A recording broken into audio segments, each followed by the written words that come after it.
Black Women Voices will hold its second virtual panel tomorrow to talk about health care in the Black community. Tomorrow's panel is made up of Black women who are licensed therapists, medical doctors, and experts in physical fitness. Joining us live this morning is the moderator of that event, Tamara Toure, or Cox Toure. Good morning to you. Hi, how are you? I'm doing well. Thanks for being here this morning. Let's talk about who will be on the panel and some of the things that you will talk about. Sure. So we're really excited to have this second edition of this amazing panel. Black Women Voices came together really organically to really focus and center Black women as experts of what they are. Not surprisingly, unfortunately, Black women definitely are left off the table and out of planning. So this really came together to showcase and ensure that Black women could be centered. So tomorrow we will be having a panel of healthcare experts. It's a really great time for healthcare to be at the forefront of this conversation because in Oklahoma, as you know, we just expanded Medicaid, and healthcare is super important. Unfortunately, there continues to be so many barriers for Black women when it comes to healthcare. And what do you think some of those barriers are, specifically here in the Oklahoma City community? For sure. So most of those barriers can come from what happens when healthcare and poverty intersect, what happens when healthcare and race intersect. And we know a lot of the reasons why Black women continue to face negative healthcare outcomes is because of implicit bias from providers. So we are bringing these experts in, all Black women, to really talk about how we can ensure that we are advocating for ourselves in the healthcare setting. We're really excited that we have fitness experts as well as medical doctors, licensed therapists. When we talk about healthcare, we want to talk about the whole gamut of healthcare and the importance of it for the Black community. And Tamaya, you kind of touched on it there, this idea that within the larger health systems, do you think there's some education or re-education that has to happen now, and conversations that are being started that maybe weren't had before to help try to equalize what's going across different care providers? That's a great point. I definitely think what we've seen with the movement for Black lives, what we've seen with just healthcare in general, and it being on the forefront of people's mind, is that we're finally having those conversations. And I think it's really important that these conversations are happening within the community, within the Black community, and outside. One of the biggest issues we've seen this year is really about Black maternal health.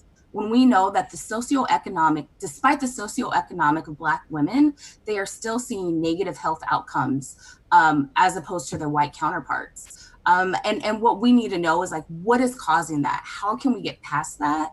And I think that is what this panel is for tomorrow is really going to talk about. This panel, Black Women's Voices, are talking about a whole host of issues. But what we also know is that Black women tend to be the healthcare providers in the families, that we are talking to our husbands and our partners and our kids about the importance of healthcare. But we're not always doing it for ourselves. So we're really hoping that this will be an opportunity for us to talk to Black women about taking care of themselves. Yeah, that's such a great point. And the Black community, just in general, being hit hard by the coronavirus, and then looking at some of those pre-existing conditions that can really exacerbate this condition, whether it be diabetes or hypertension, obesity. And this idea that what we can control right now, right, is the social distancing, wearing our mask, and then trying to tackle these issues. How do we help, just individually looking at these issues and saying, all right, we don't know where the coronavirus is necessarily, when we're out and about walking around, but we can try to tackle, our diabetes or our obesity. How do you do that? I think the best thing is education. I think the best way we can be better advocates of ourselves and our families and our community is to put out the best education out there. I also think it's really important to know that there's still a lot of stigma regarding healthcare for Black folks in general.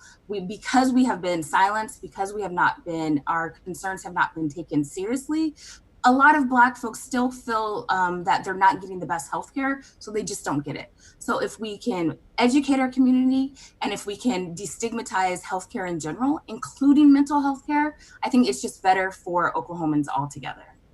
What are your thoughts? You mentioned previously there about the Medicaid expansion and that just having passed. What are your thoughts as that will go into effect next year?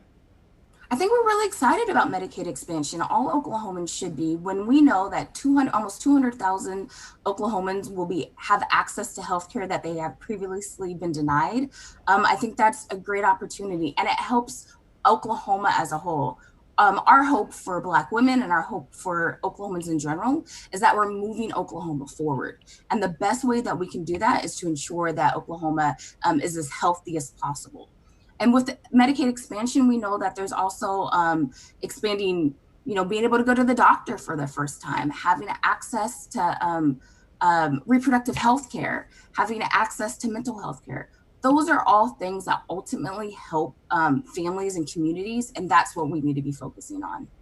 Mental health care and the stigma surrounding that. Even in 2020, even though we talk about it so much, there's still so much stigma around mental health care. Why is that? I think there's a whole host of reasons, and I hope everyone, the viewers, will tune in tomorrow to really hear from the experts as to some of the reasons why.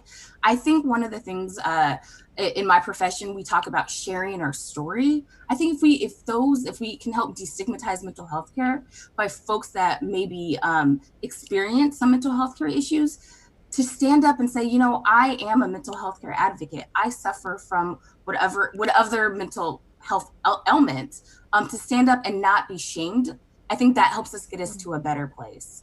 But I think we get to destigmatizing mental health care is when we start to normalize it.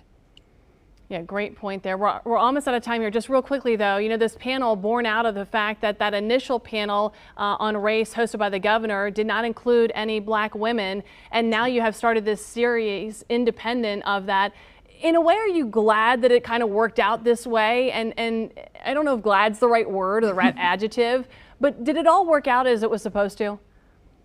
I don't think it all worked out as it's supposed to. I think as it's supposed to should have had Black women on the original panel of Governor Stitt.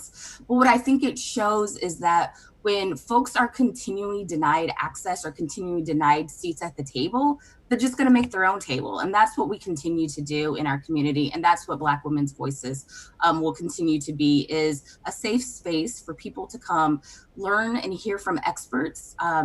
And more importantly, what I hope folks get out of the Black Women Voice series and this moderated series that we'll continue to have monthly is that to ensure that they're having Black women at the table. When policy is being created, when decisions are being made, it is essential that Black women are at the table. And I hope that this panel and this series reinforces that.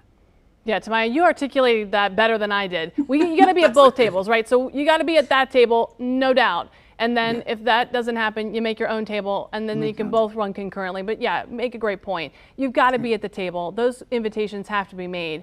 But I think it is beautiful what has grown out of this, but definitely have to be included in the conversation. And just to mention, Black Women Voices on the Facebook page, Let's Talk About Health. That's tomorrow at 6 o'clock.